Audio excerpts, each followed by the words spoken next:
Terry, I think press, men, fans, players, everyone involved had this fixture ringed in their calendar for a long time. The Highland Derby is upon us. Are you looking forward to it?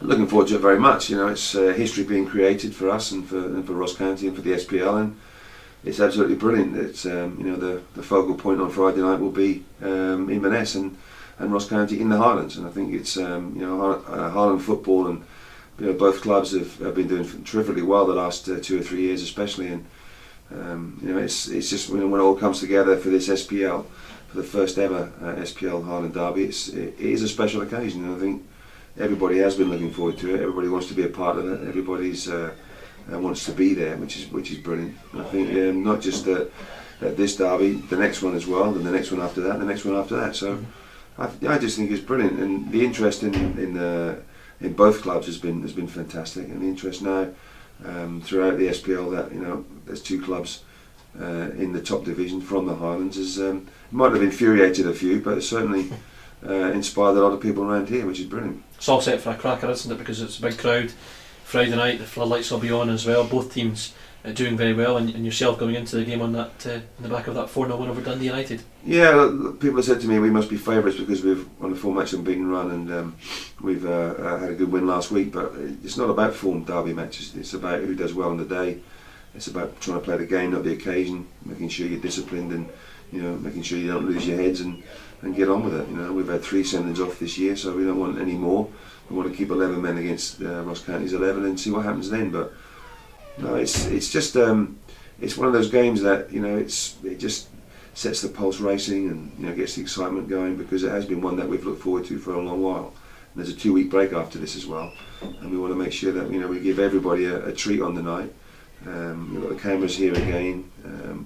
We've got everybody, all the Scottish press, and especially looking at us, and because we're the only match that night.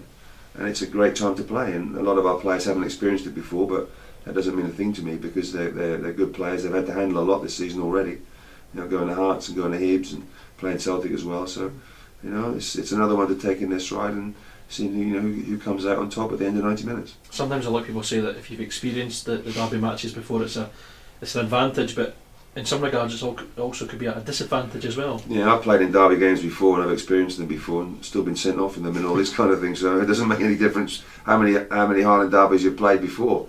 It's about how you adapt on the day, not on the night in this occasion. So some of our players will have played in derby matches down south, some bigger, some smaller. If they haven't, then it's about, as I say, getting on with the game rather than the occasion. And yeah, there'll be a bit more physicality and a bit more tension and a bit more noise, and atmosphere will be brilliant and all these kind of things. But when the players cross that white line and get onto the pitch, it's about what they do there and how they play, and how everybody adapts to each other and responds and reacts. But our players are confident. Our players are on a 4-match unbeaten run as well. But with that 4-match unbeaten run does come the confidence. It's not quite 40 matches as Ross County's brilliant run was, but it's still 4 precious games to us. It's meant us getting to the quarterfinals of the Cup and also climbing the league as well, and that's what we aim to do on Friday, climb even more. You've scored goals in every game this season as well. You've got goals in your locker, but the clean sheet on Saturday must have pleased you as well. Yeah, it was a perfect weekend, and with the Ryder Cup as well, it was a magical 48 hours, one of the best of your lives. But I don't know where the result came from in terms of that, because had been chipping in goals and we'd been missing chances. But even at 4-0, we still missed a few chances. I'm being hypercritical here, but the overall performance was excellent. We didn't start that great, but got ourselves into the game, and then I thought really took the game by the scruff of the neck thereafter. But it was the manner of the performance which was very encouraging, and the way the team gelled and worked hard, defended very well when it had to, stopped a lot of crosses going into the box, so John Daly therefore was ineffective, and still put a lot of good crosses into their box. Come the second goal as well, lovely ball by Phil Roberts, and Richie's there to score. So I thought we adapted very well and played very well, and that does give us confidence going into the game, and you can't beat just that extra little bit of confidence and sharpness when it comes to derby matches. Ryan Essen, is he likely to make it for Friday, or no? Will Antonio we had the results of his scan, and he's going to be out for 3 to 4 weeks. Luckily 2 of those weeks when we're inactive with the international break, so that's a bit of a blessing, but it could have been a lot worse as well. So he's getting old, Ryan. He's got these rickety hips, so we're just going to make sure that we wrap him in cotton wool and In the meantime, Antonio Reguero was an excellent keeper, 30 years old, got good experience. He's strong. He's wanted his chance, and now he's got it. And he didn't have a lot to do against Dundee United, so I'll settle for the same again on Friday night if the lads can keep out Ross County. But yeah, we'll see. You know, he's a player that Antonio's a player that talks very well, kicks very well, got a good pair of hands, and it's up to us to stop anything getting into our box and getting to him first. Any other worries or injury worries or Winter Jones? No, Andre Blackman trained with the team, so he looks to be okay. No Anthony Jones comes back into contention, having served his 3 matches.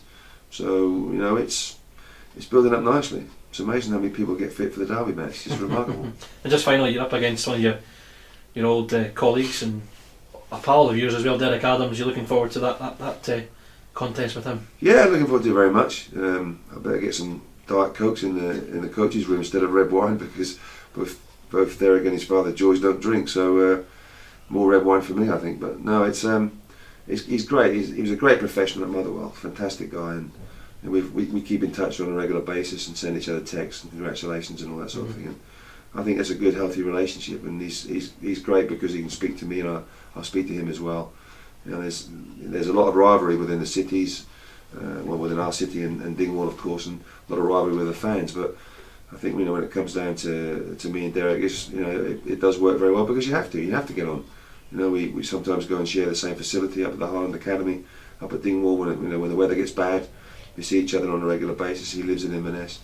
No, I think it's good, and we talk about other teams and talk about things as well. So I think it's good because whilst we want to be the best and they want to be the best too, we still want Highland football and football up here to be successful. We want more of these Highland derbies in the SPL. We want this to be a regular feature, and we'll both be doing our very, very best to make sure that happens. Excellent stuff. Cheers for today. Thanks.